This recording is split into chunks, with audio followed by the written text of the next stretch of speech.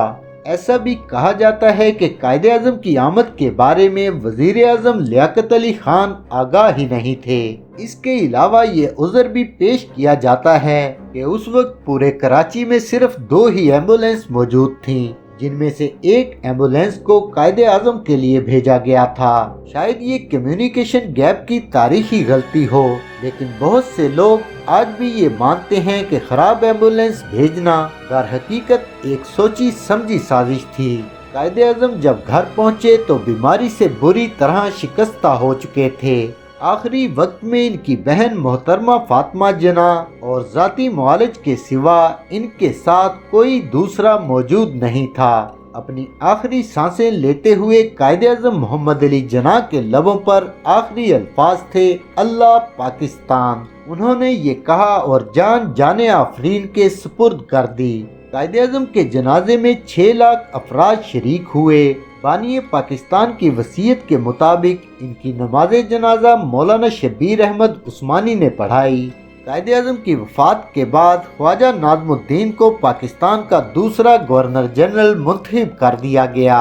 ادھر قائد اعظم جہان فانی سے رخصت ہوئے، ادھر حکومتی ایوانوں میں روایتی سازشیں جنم لینے لگیں۔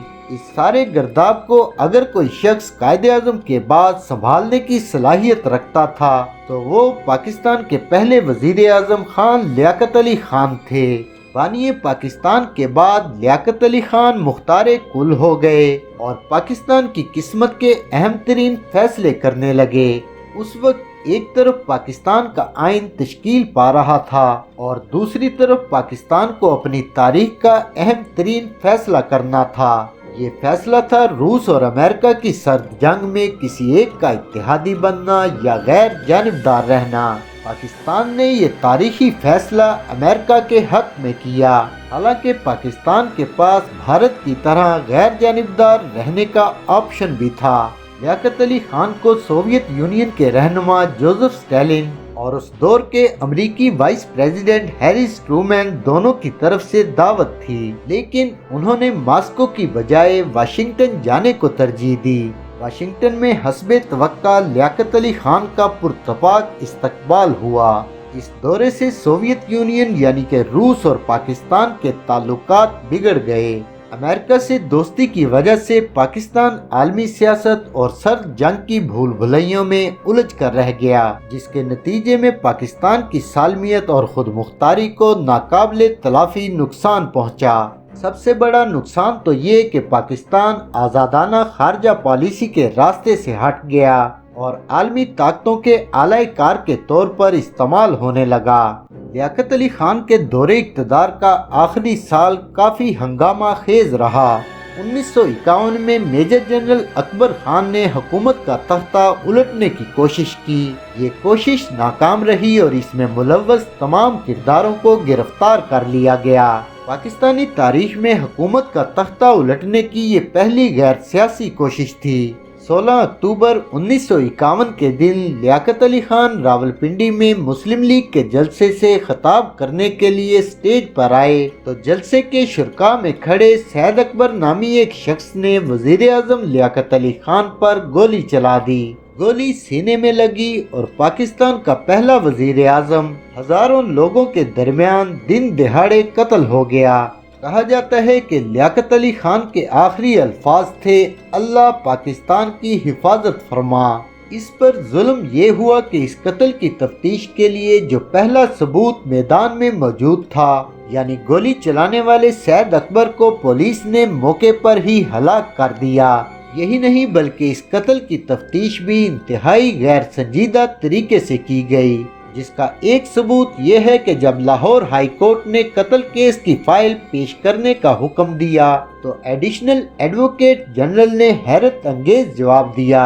اس نے کہا کہ مائی لارڈ لیاقت علی خان کے قتل کی فائل گم ہو گئی ہے۔ اس قتل کی مکمل تفتیش تو کبھی نہ ہو سکی، لیکن اخباروں میں ایسی خبریں چھپتی رہیں کہ لیاقت علی خان کے قتل کے پیچھے امریکہ اور افغانستان کا ہاتھ ہے۔ سیاسی ماہرین کہتے ہیں کہ اگر پاکستان کے پہلے سیاسی قتل کی تحقیقات درست انداز میں کر لی جاتی اور قانون کے مطابق سزائیں دی جاتی تو شاید آج پاکستان کی تاریخ مختلف ہوتی۔ لیاقت علی خان کا دنیا سے رخصت ہونا تھا کہ پاکستان کے وزیر اعظم کی کرسی ایک مذاق بن کر رہ گئی، جس پر کٹ پتلیاں لائی جاتی اور گرائی جاتی۔ اس پر ستم ظریفی یہ کہ ان کٹ پتلیوں کو چلانے والا ایک مفلوج اور معذور شخص تھا، جو بدقسمتی سے پاکستان کا مختار کل بنا دیا گیا تھا۔ سوچنے کی بات یہ ہے کہ ایک معذور شخص پاکستان کے سیاہ و سفید کا مالک کیسے بن گیا۔ قصہ یہ ہے کہ لیاقت علی خان کی شہادت کے بعد مسلم لیگ نے ایک ایسا فیصلہ کیا جس کے نتائج خطرناک ثابت ہوئے۔ لیاقت علی خان کی جگہ ایک متحرک سیاسی شخص کی ضرورت تھی، جو پاکستان کا آئین بھی تشکیل دے اور ملکی معاملات بھی سنبھالے۔ اس لیے گورنر جنرل خواجہ ناظم الدین کو وزیر اعظم کا عہدہ سونپ دیا گیا۔ برطانیہ کے 1935 کے آئین کے مطابق گورنر جنرل کے پاس کافی اختیارات موجود تھے، لیکن رسمی طور پر وہ ان کا استعمال نہیں کرتے تھے۔ اس لیے وزیر خزانہ ملک غلام محمد کو بے ضرر سمجھتے ہوئے گورنر جنرل بنا دیا گیا۔ فالج کے مریض ملک غلام محمد ایک بیوروکریٹ تھے اور قیام پاکستان کی جدوجہد سے ان کا دور کا بھی واسطہ نہیں تھا، اسی لیے وہ عوامی امنگوں کو سمجھنے سے سراسر قاصر تھے۔ اس پر مزید یہ کہ فالج کے باعث ان کی گفتگو کسی کی بھی سمجھ میں نہیں آتی تھی، اس لیے ان کی باتوں کے مفہوم کو سمجھانے کے لیے ان کے ساتھ ایک امریکی سیکریٹری کو اپوائنٹ کیا گیا تھا۔ اس وقت کیونکہ پاکستان کا آئین نہیں بنا تھا اور پاکستان کو برطانیہ کے 1935 کے آئین کے مطابق ہی چلایا جا رہا تھا، لہٰذا اس ایکٹ میں گورنر جنرل کے پاس کافی اختیارات تھے۔ سو بجائے اس کے کہ ملک غلام محمد ان اختیارات کا استعمال کرتے ہوئے فادر آف دی نیشن بنتے، انہوں نے اس ایکٹ کا فائدہ اٹھایا اور اپنے اختیارات کا کھل کر جائز اور ناجائز استعمال کیا۔ ان کے دور میں پاکستان میں دو بڑے اہم واقعات رونما ہوئے، ایک یہ کہ مشرقی پاکستان میں بنگالی زبان کی حمایت کرنے والوں پر گولیاں برسائی گئیں، اور دوسرا یہ کہ احمدیوں کے خلاف لاہور میں چلنے والی تحریک کو کچلنے کے لیے مارشل لا نافذ کر دیا گیا۔ یہ لاہور کی سطح پر نافذ ہونے والا مارشل لا پاکستان کا پہلا مارشل لا تھا۔ اسی پر بس نہیں ہوئی بلکہ ملک غلام محمد نے اپنے اختیارات کا ناجائز فائدہ اٹھاتے ہوئے وزیر اعظم خواجہ ناظم الدین کو برطرف کر دیا۔ خواجہ ناظم الدین نے ملکہ برطانیہ سے اس فیصلے کو کالا دم قرار دینے کی اپیل کی، لیکن بدقسمتی دیکھیے کہ برطانیہ جو خود کو قدیم ترین جمہوریت کہتا ہے، اس نے خواجہ ناظم الدین کی اس جمہوری درخواست کو ماننے سے انکار کر دیا۔ ملک غلام محمد نے خواجہ ناظم الدین کی جگہ امریکہ میں پاکستانی سفیر محمد علی بوگرا کو وزیر اعظم پاکستان بنا دیا۔ اگلے برس 1954 میں ملک غلام محمد نے دستور ساز اسمبلی کو بھی برطرف کر دیا، حالانکہ اس وقت پاکستان کے پہلے آئین کا مسودہ تقریباً تیار ہو چکا تھا۔ کہا جاتا ہے کہ اسمبلی توڑنے کی ایک وجہ یہ تھی کہ نئے آئین میں گورنر جنرل کے اختیارات کافی حد تک کم کرنے کی تجاویز شامل تھیں۔ یہ بھی کہا جاتا ہے کہ اس فیصلے میں ملک غلام محمد کو اس وقت کے army chief general Ayub Khan کی بھرپور حمایت حاصل تھی۔ ستم بالائے ستم یہ کہ غلام محمد ہی کے دور میں حاضر service army chief general Ayub Khan کو وزیر دفاع بھی مقرر کر دیا گیا، اور یوں اقتدار کے ایوانوں میں فوجی بوٹوں کی گونج سنائی دینے لگی۔ پاکستان کی یہ کہانی جاری ہے۔ تو بظاہر مضبوط دکھائی دینے والے گورنر جنرل غلام محمد کو کیسے اقتدار سے بے دخل کیا گیا، یہ جاننے کے لیے چینل کو سبسکرائب کرنے کے ساتھ ساتھ بیل آئیکن کو بھی پریس کر لیجئے تاکہ ہماری اگلی ویڈیو کا نوٹیفیکیشن آپ تک بر وقت پہنچ سکے۔ اور اگر آپ کو ہماری یہ کاوش پسند آ رہی ہو تو ویڈیو کو لائک اور شیئر کرنے کے ساتھ کامنٹ سیکشن میں اپنے قیمتی فیڈ بیک کا اظہار بھی ضرور کیجیے۔ پھر ملیں گے اسٹوری آف پاکستان کی سیکنڈ ایپیسوڈ کے ساتھ۔ اللہ حافظ۔